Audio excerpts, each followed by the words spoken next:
I love the company, but as you know, they've announced a few days ago that they're going to move a lot of their manufacturing business to Mexico. I'm just notifying John Deere right now.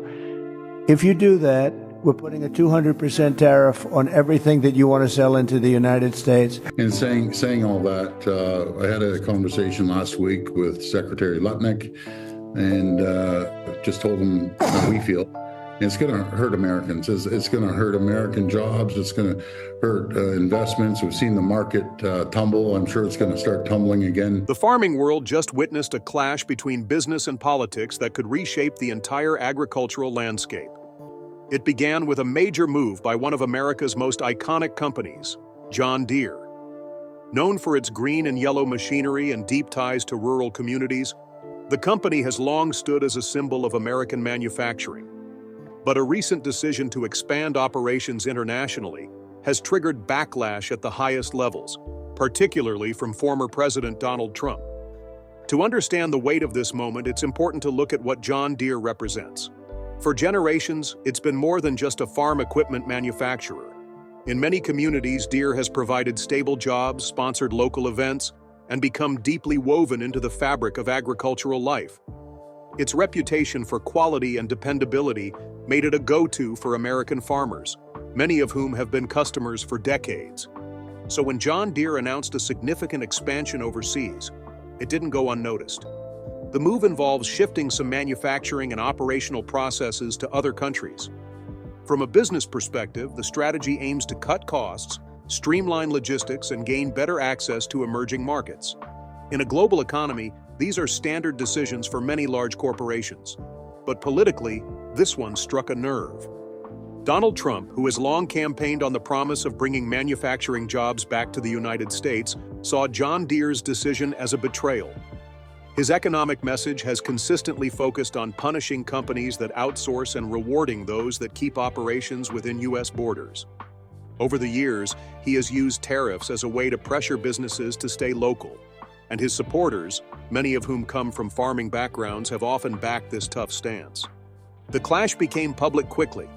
During one of his rallies, Trump directly criticized John Deere, calling the company disloyal and proposing a tariff of 200% on any of its products made outside the U.S. The goal was to make it financially difficult, if not impossible, for Deere to benefit from its international expansion. It wasn't just a policy proposal. It was a warning to other corporations considering similar moves. Tariffs, in theory, are designed to level the playing field. If a product made overseas becomes more expensive to sell in the U.S., the thinking goes, companies will be more likely to keep production domestic. Trump hoped the threat of such a steep tariff would push John Deere to reconsider. Instead, the company stood firm. Rather than offering an apology or announcing a change in strategy, John Deere's leadership doubled down. They reaffirmed their plans, citing long-term business goals and market demands. The decision wasn't about politics, they explained. It was about economic survival. Global supply chains, rising labor costs in the U.S., and the need to remain competitive in a fast-changing industry had made international growth a necessity. The contrast in approach between Trump and Deere highlighted a growing divide. On one side, there's a political vision rooted in domestic production and national self-reliance. On the other, a corporate strategy shaped by global competition and shareholder expectations. For John Deere, staying competitive meant accessing markets where farming is rapidly growing, places like Brazil, India, and China. These regions are investing heavily in agriculture, and the demand for equipment is rising. If Deere wanted to maintain its leadership in the industry, it needed to be closer to those customers. There was also the issue of retaliation. If the U.S. imposed heavy tariffs on imported Deere equipment, other countries could respond in kind, placing tariffs on products made in the U.S. This would put additional strain on the company's export business and could harm American-based operations just as much as overseas ones. The risk of starting a trade war wasn't just theoretical. It had real implications for workers, dealers, and farmers. For Trump, the issue was less about the logistics of international supply chains and more about the message. His stance has always been clear. Companies that leave the U.S. should expect consequences. And by going after such a visible and respected brand, he was also sending a message to other major corporations. If John Deere could be targeted, so could anyone else considering global expansion. As this conflict played out publicly, it placed farmers in a difficult position. Many of them are longtime users of John Deere equipment. They've built their operations around the brand, rely on its service networks, and often invest significant money into the technology. At the same time, many of these farmers also support Trump politically. His promise to defend American manufacturing in rural communities has resonated strongly in agricultural areas. This created a dilemma. Do farmers continue supporting a company they've trusted for decades, even if it's moving jobs and production abroad? Or do they back a political figure who says he's fighting for their economic future, even if it means turning away from a brand they rely on? Some have taken a stand in favor of Trump, voicing their disappointment in John Deere's decision and pledging to explore alternatives. Other brands like Case IH, New Holland, and Kubota have gained attention as farmers look for options that align more closely with their values. For these farmers, the issue is about more than price or performance. It's about principles. But others see the situation differently. They understand that agriculture is no longer just a local business. It's part of a global system where equipment, supplies, and even markets cross borders. From this point of view, John Deere's decision isn't about betrayal, it's about staying viable in a competitive and interconnected world. Still, the tension is hard to ignore. While Trump continues to ramp up his rhetoric and propose new penalties, John Deere appears focused on the long term. The company is betting that its global strategy will pay off by reducing production costs, expanding its reach, and future-proofing its operations. That doesn't mean the risk isn't real. Alienating its American base could have serious consequences. But Deere seems confident that the benefits outweigh the fallout. For many farmers, the immediate concern was how this fight might affect their bottom line. Most people don't realize just how expensive farm equipment has become. A modern tractor can cost anywhere from $200,000 to over $500,000 depending on the model and technology. That's not something you replace lightly. Farmers don't just buy these machines, they finance them, service them regularly, and rely on them every single day. So when tariffs were threatened on John Deere products manufactured overseas, it wasn't just a political move, it was a financial risk. Tariffs raise the cost of imported goods. If John Deere has to pay more to bring in parts or finished machinery from other countries, that cost is not absorbed by the company. It's passed down the line directly to consumers. And in this case, the consumers are farmers already dealing with rising fuel prices, unpredictable weather, and shrinking profit margins. For them, every added cost can be the difference between breaking even and going under. This is not a theoretical risk. In the past, trade wars have led to unintended consequences. One example was in 2018, when Trump imposed tariffs on steel and aluminum. The move was intended to protect American metal producers, but it also drove up material costs for companies that use those metals, from automakers to construction firms. As prices rose, many of those companies had to either cut costs elsewhere or increase prices for their customers. The result was widespread disruption, especially for small to mid-sized businesses that lacked the scale to absorb the impact. The same pattern is playing out now. If Deere's costs go up due to tariffs, equipment prices will likely rise too. That puts even more pressure on farmers, especially those running smaller independent operations. Many already rely on older equipment because they can't afford to upgrade. If new machinery becomes even more expensive, the gap between large industrial-scale farms and smaller family-run farms could widen. The political debate also put farmers in a difficult position emotionally. Many of them are loyal to both John Deere and Donald Trump. They see Deere as a trusted brand, one their parents and grandparents used. At the same time, they believe in Trump's message of protecting American jobs and punishing companies that outsource. But what happens when those two loyalties clash? Some farmers have chosen to side with Trump, supporting the idea of boycotting John Deere and exploring alternative brands. This includes names like Case IH, New Holland, and Kubota, all of which offer similar equipment and are increasingly positioning themselves as viable alternatives. Some farmers are even looking into smaller brands or secondhand markets to avoid buying anything associated with the Deere name. But switching brands isn't always easy. Many farms have built their entire operations around Deere's ecosystem. From software and attachments to servicing and warranties, it's all interconnected. Changing brands could mean retraining staff, replacing parts of their existing fleet, or losing access to the service networks they've come to rely on.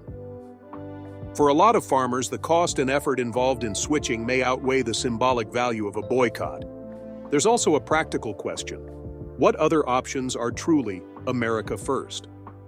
Most farm equipment today, regardless of brand, has components manufactured or assembled overseas. Even companies that market themselves as American often rely on global supply chains. So for farmers looking to take a political stand by switching brands, the alternatives may not offer a clearer conscience or a simpler solution. While farmers were weighing their options, Wall Street was doing the same. Investors reacted quickly to the news of Trump's proposed tariffs and the public fallout with John Deere. Share prices became volatile as traders tried to calculate the long-term impact.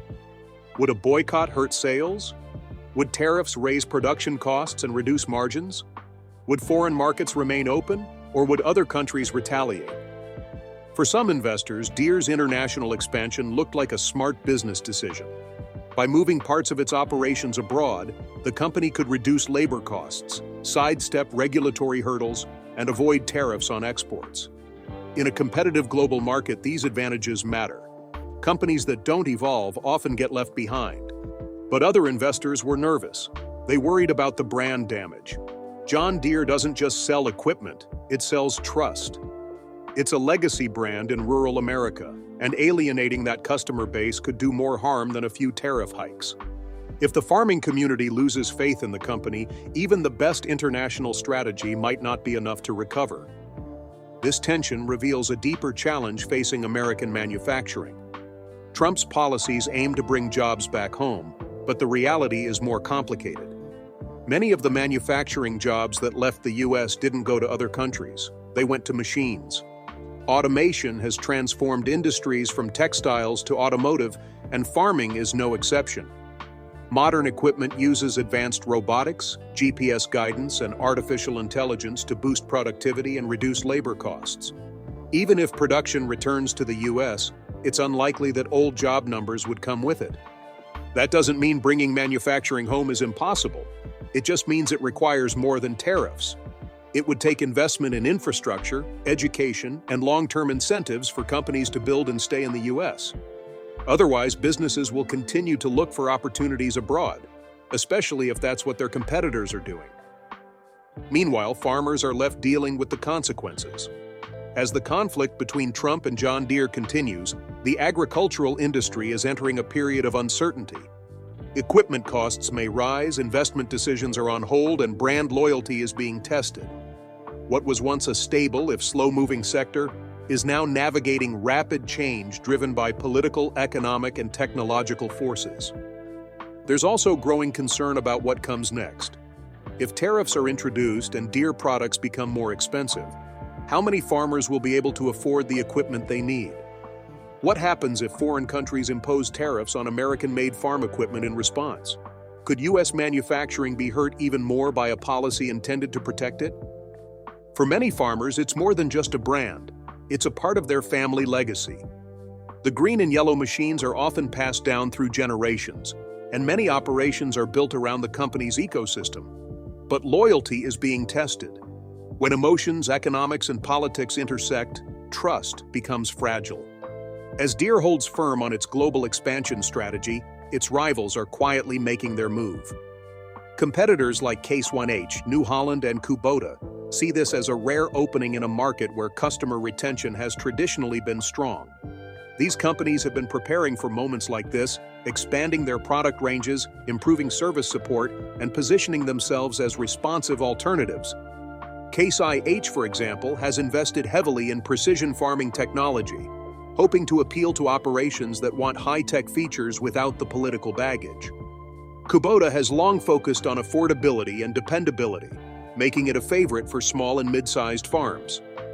New Holland, with its broad international presence, is offering incentives and trade-in programs to attract those rethinking their commitment to Deere.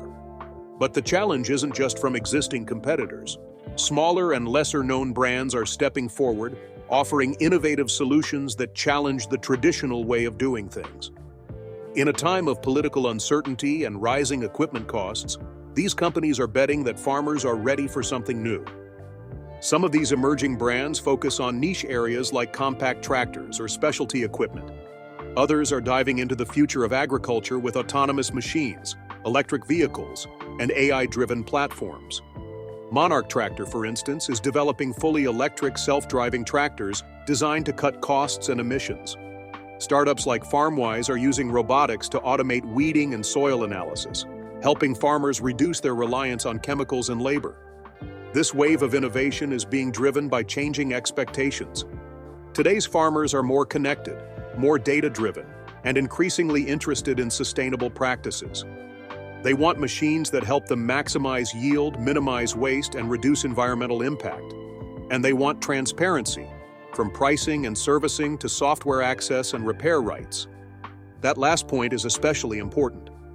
John Deere has faced growing criticism over its strict control of repair services. Many of its newer machines come with proprietary software that prevents users from making their own repairs. This has led to frustration, lawsuits, and a national right-to-repair movement.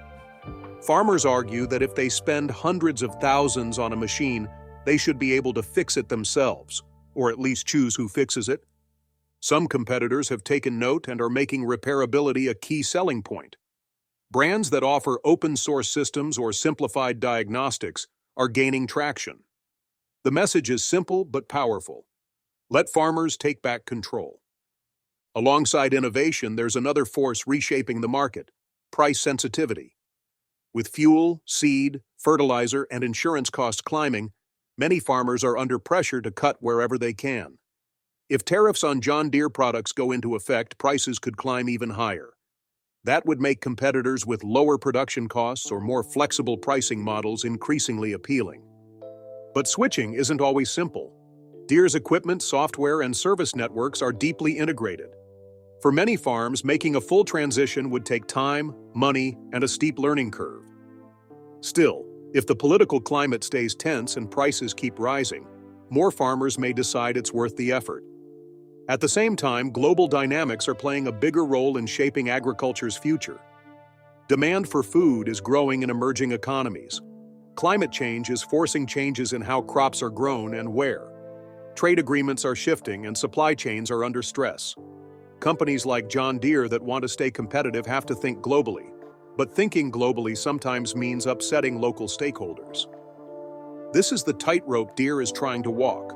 On one side, it needs to remain efficient and competitive in a global market. On the other, it risks alienating the communities and customers that built its reputation. Its leadership believes that international expansion is necessary to ensure long-term success. But critics argue that in chasing foreign markets, the company may be turning its back on the people who made it what it is. Meanwhile, Trump continues to apply pressure. His stance is clear: American companies should prioritize American jobs. Whether or not that's realistic in a global economy, it resonates with a large portion of the population, especially in rural areas. The former president's ability to rally public opinion is still strong, and his involvement has ensured that this dispute is about more than just one company's decision. It's about who gets to shape the future of American industry. If John Deere succeeds in maintaining its global strategy without losing its domestic base, it could signal that companies can withstand political pressure and still come out ahead. But if the backlash grows and farmers start to walk away, it could send a very different message: that resisting nationalist economic policy comes with real consequences. This has broader implications for other industries too. Corporations across the country are watching closely. If Deere is punished by the market or by customers, other companies may think twice before expanding abroad or ignoring political sentiment. On the other hand, if Deere weathers the storm and continues to grow, it might encourage more firms to prioritize efficiency over political risk. Then there's the issue of boycotts. While they've been called for, it's unclear how effective they will be. Farm equipment is a major investment. It's not like switching your brand of shoes or coffee. Farmers need reliability, servicing, parts availability, and resale value. Many will hesitate before walking away from an ecosystem they've used for years. Still, even a slow shift could hurt Deere if it snowballs over time. And there are signs that younger farmers are more willing to try new things. They're more tech-savvy, more concerned about sustainability, and less tied to brand loyalty. For them, a company's values, repair policies, and openness to innovation may matter as much as its logo. So what does all of this mean for the future of farming? It means a more competitive market. It means more choices for farmers, but also more pressure on manufacturers to deliver real value. It means political decisions will continue to impact economic outcomes, especially when global strategy meets local reality.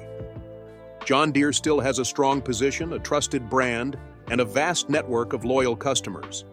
But the ground is shifting. The company's ability to adapt without losing its base will determine how successful this strategy ultimately is. Meanwhile, the rise of new technologies, changing consumer expectations, and growing political pressure will keep shaping the industry in unpredictable ways. Trump, on the other hand, faces a different test. Can his message still drive behavior in an increasingly complex economy? Can political will reshape corporate decisions in a world where borders matter less and logistics matter more? At the end of the day, the future of American farming won't be defined by just one company or one politician. It will be shaped by how businesses respond to changing conditions, how farmers adapt to new tools and markets, and how policymakers strike a balance between national priorities and global realities. This conflict may have started with a single announcement, but its effects are likely to ripple for years. The decisions made now will impact not just who sells the next tractor, but how farming itself evolves in a world that demands more from both business and government. Whether this is a turning point or just another chapter, it's clear the industry is on the move, and the outcome is still unwritten.